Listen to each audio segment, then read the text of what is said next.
I once heard someone say, getting older feels like watching the world get quieter. And I felt that. The house gets a little more still. Friends don't call as often. The days stretch out longer than they used to. And sometimes, there's just this ache. Not a physical one, but something deeper. Like something's missing. One morning, I was looking out the window, coffee in hand, watching the backyard. Nothing special. Just a few weeds, a squirrel darting by. But then this question popped into my mind. What if happiness isn't something you have to chase? What if it's growing right outside, waiting for you to notice? See, there's this quiet little truth I've stumbled on, and I think you'll love it. You don't need a therapist or a cruise or a new gadget to feel better. Sometimes, you just need 6 minutes. 6 minutes with your hands in the dirt. 6 minutes listening to the birds or watching the way a leaf moves in the breeze. 6 minutes in your garden. In today's video, we're going to explore how just a few minutes each day with nature can become one of the most powerful things you do for your mind, your heart, and your spirit, especially after 70. You'll hear real stories, gentle science, and ideas so simple you can start today. This isn't about becoming a gardener. It's about reconnecting with life. So if that sounds like something your heart's been needing, you're in the right place. Hit the like button if you enjoy this kind of gentle wisdom, and don't forget to subscribe to Vibrant Elders for more videos like this one. I'd love to hear your thoughts in the comments below, too. Now, let me take you into the story of a man named Joe. He didn't think he needed a garden until he did. Joe didn't plan to change his life. He wasn't looking for some big breakthrough. He just knew something inside him felt stuck.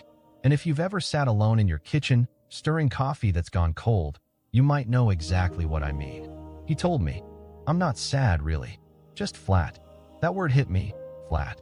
Not broken, not hopeless, just missing that spark. Joe's days had become quiet in the way a house feels after the kids are grown and the holidays are over. He'd turn on the news, scroll a bit on his tablet, maybe heat up a frozen meal. The days came and went. No big tragedies, no drama, but also no laughter, no wonder. That's the risk when we lose our connection to something real, something alive. And it's not just Joe. It's so many of us. The truth is, our minds were never meant to be surrounded by four walls all day. We're wired for the rhythm of life outside. Sunlight, breeze, birdsong, the smell of basil, the feel of damp soil between our fingers. These things aren't just pleasant, they're necessary. There's a growing body of research that confirms what our hearts already know. The University of Exeter did a massive study, over 20,000 people. You know what they found? Those who lived near green spaces had significantly better mental health, less anxiety, less depression, and it wasn't about their income or education. It was simply about access to nature. Just being near it, hearing it, seeing it, made a measurable difference.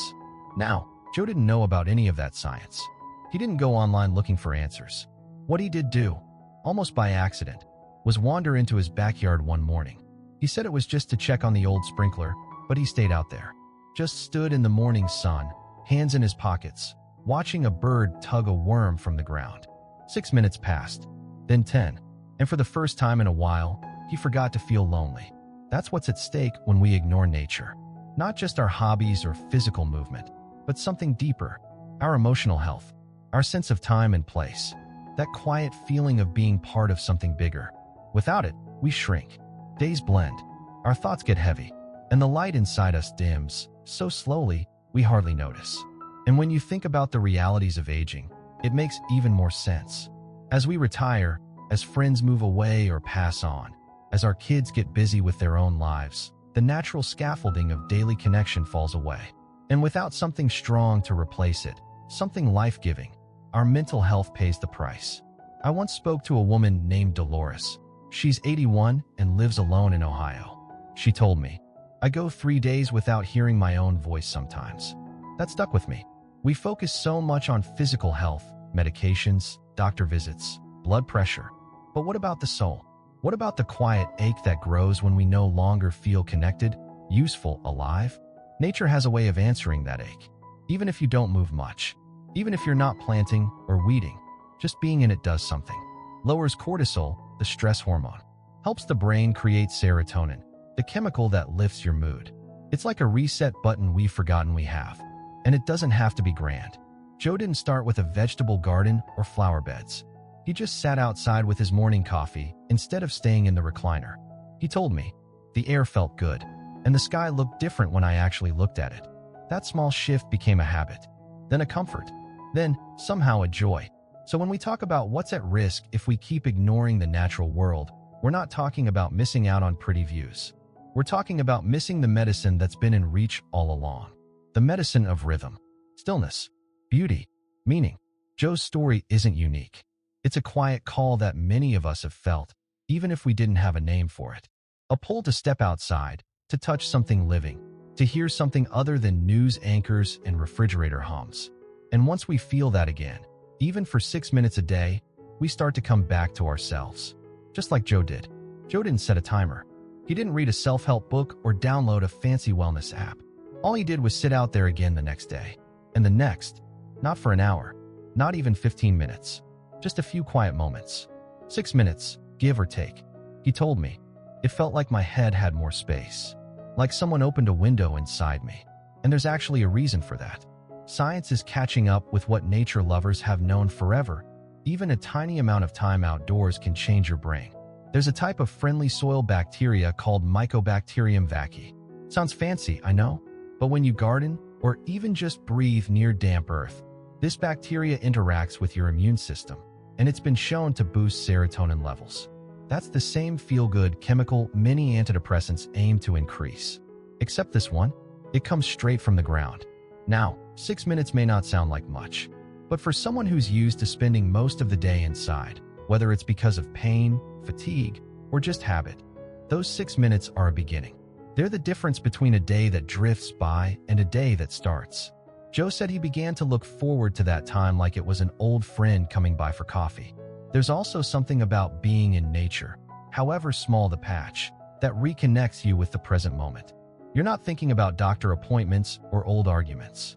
You're just noticing the color of a leaf, the way a bird hops, the sunlight shifting across your fence. And that noticing, that's mindfulness.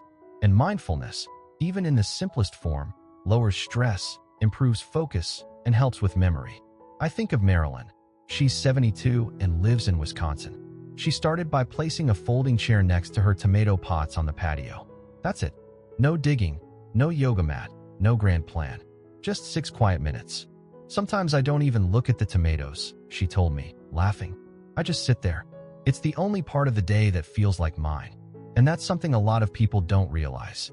After decades of raising kids, working jobs, paying bills, it's easy to lose the simple habit of doing something gentle just for yourself.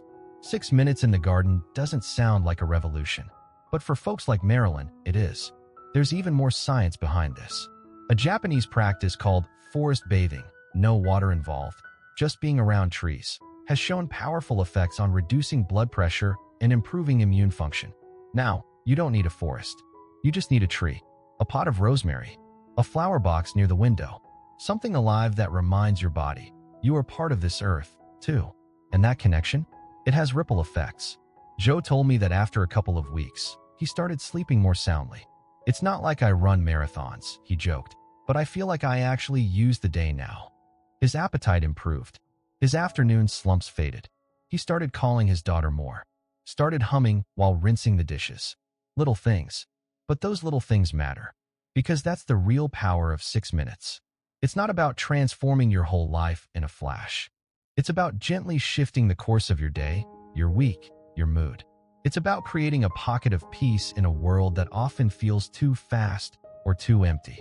And it's about knowing that healing doesn't always have to come from a prescription or a big life change. Sometimes, it comes from your own backyard.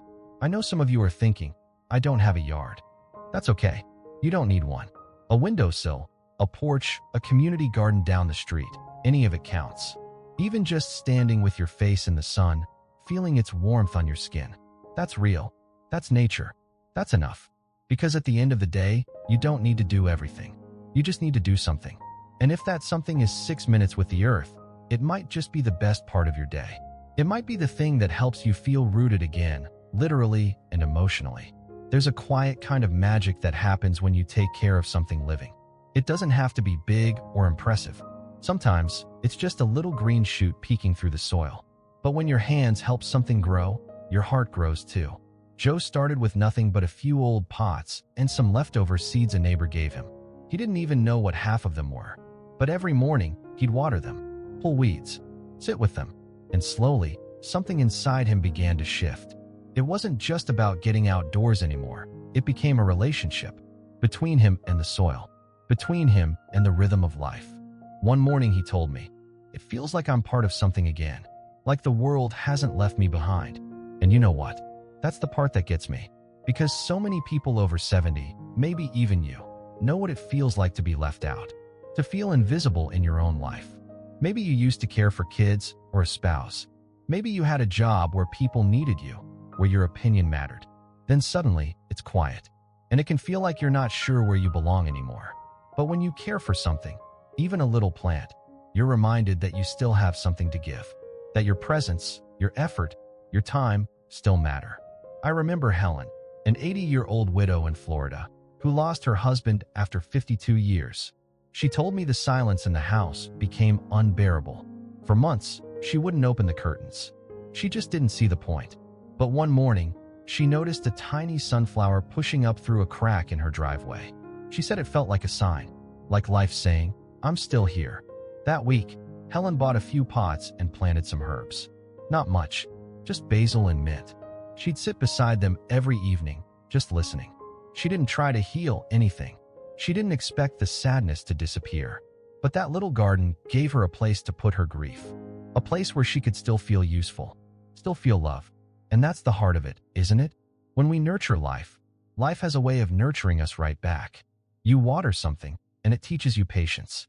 You trim it, and it teaches you renewal. You sit with it, and it reminds you to slow down. In a world where we're constantly told we need to do more, be more, stay busy, a garden invites you to simply be. Even the mistakes become lessons. Maybe a plant wilts. Maybe you forget to water one day. It doesn't judge you. It just waits. Tries again. That quiet forgiveness is a gift, and it's one we often don't extend to ourselves. There's also something deeply spiritual about the way a garden connects us to those who came before us. Maybe your mother used to grow roses. Maybe your grandfather had a vegetable patch. When you dig into the soil, you touch the same earth they once touched.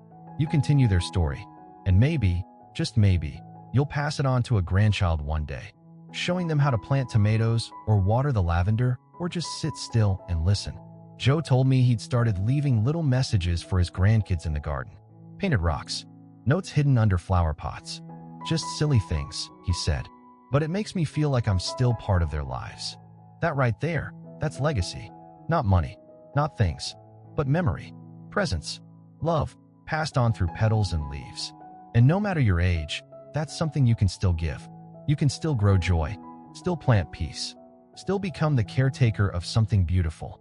And in doing so, remember who you are, strong, loving, needed. Because the truth is, you're not done. Life hasn't moved on without you. It's just been waiting for you to reach your hand back into the earth, to remember that you are still part of the great, beautiful cycle of things. Joe doesn't call himself a gardener. He still laughs when people ask what he's growing. Nothing special, he says, just a bit of peace. And that's exactly it. You don't need to know how to prune roses or grow perfect cucumbers. You don't need a green thumb, a big backyard, or even the energy to bend down.